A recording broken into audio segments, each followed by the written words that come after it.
What's my secret for growing the greenest of all gardens? Aurin! Thanks to its natural sources of phosphorus, nitrogen and potassium, it's the perfect tool for all gardeners. Why natural? Well, simple. It's made of human urine. I'm sure you're now making the exact same face my wife made when I brought that bottle back home yesterday. Okay, maybe it wasn't a clever move to show it around during dinner. Now, bear with me until the end of this video to find out the link between Aurin and redesigning your toilets and what they might look like. Because before that, I need to answer this question. Why would you want to spread human urine around your garden? Well, because each time you mow the lawn or harvest the vegetables you grow in your garden, you're also taking away the nutrients the soil fed to the crop. And over time, that soil will become so poor in nutrients that hardly anything will be able to grow in it at all. On the other hand, when we eat those vegetables, these nutrients feed our bodies. We retain a portion of it, but another large fraction gets evacuated through pee and poo. You said pee and poo? Okay, urine and feces. Better? Every year, our body produces about 500 liters of urine.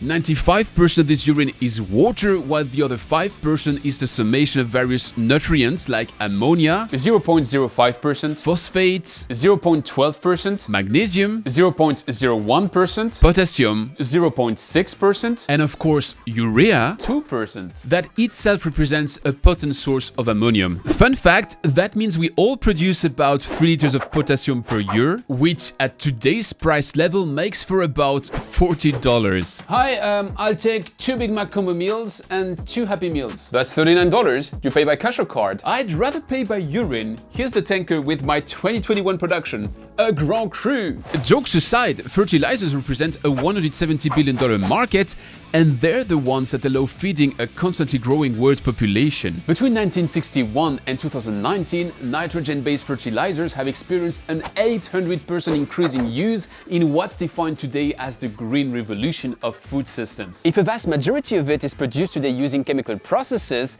the most famous one being the Haber-Bosch process we covered when we discussed hydrogen use, that has not always been the case.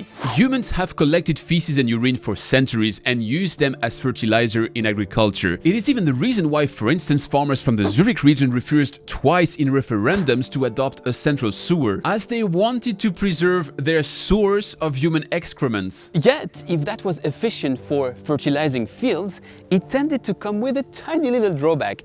It spread diseases and it infected potable water sources. Well, at least that's what science ended up understanding in the mid-19th century, resulting in the progressive rollout of sewers and later wastewater treatment plants. So back to my Aurin, isn't it archaic and dangerous to spread human urine-based stuff in my garden? Well, dangerous certainly not, for a simple reason. Aurin is produced by Vuna, an Eawag spin-off. If you don't know Eawag, it's Switzerland's largest water institute with about 500 researchers working on all things water, so not exactly what I would call a dangerous punk. To produce Aurin, they undergo a simple treatment train with a biological nitrification, followed by an activated carbon filtration and a distillation.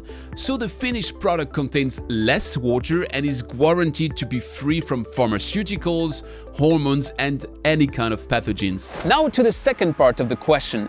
Is it archaic to return to the direct use of treated urine as fertilizer? Well, I'd rather say that it's forward-looking. When you let urine go down a sewer, it gets diluted in water and mixed with many other stuff. Oftentimes, it needs to be pumped before reaching a wastewater treatment plant where it gets treated, which involves some energy again. So reusing that natural fluid much closer to where it's produced in a safe manner is an excellent example of circular economy done right. Which makes me a kind of green superhero while I feed my strawberries. But wait, so far we've talked of urine, but this kind of body fluid usually doesn't come alone. So what do we do with the feces? Let me state the obvious. Urine is liquid and feces are solid. And while urine treatment is quite a traditional wastewater treatment topic, feces management has much more to do with the sludge lines you find in those plants. In terms of raw content, you find more proteins and fats inside, which can be treatment inhibitors, and the biomass is quite different from the urine side. Long story short, it's an entirely different treatment train you'd have to build for these feces. feces. Given their carbon content, it might be more clever to valorize them as fuel or turn them into biogas anyways, so it's also a different output. So if we want to roll out our liquid fertilizer production, we'll have to think of a way to separate urine from feces. Don't worry, here as well, Vuna has a clever idea as to how to redesign your toilets. When you first look at them, it's hard to tell whether these toilets are any different from any other ones. But when you look closer, you'll notice this additional hole. In fact, it leverages the toilet ceramic surface tension to let urine get trapped into this extra hole, while feces follow the usual way to the bottom. As the flush sends water at a higher flow rate than urine, it wins over the surface tension, water goes to the bottom, and flushes solids away. So in a nutshell again, these toilets separate urine in one stream and water and feces in another one. To start your circular economy journey, you just have to lay down a second sewer pipe to collect that urine and send it to your fertilizer production.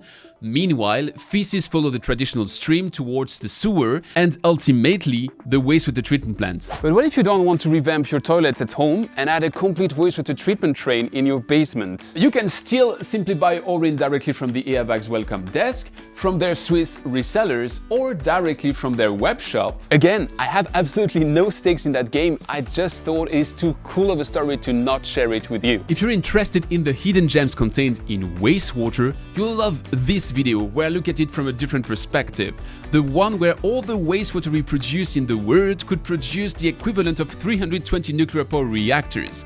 If you've learned something in this video, remember to hit the subscribe button down below so that it can spread to more people, and I'll see you next time.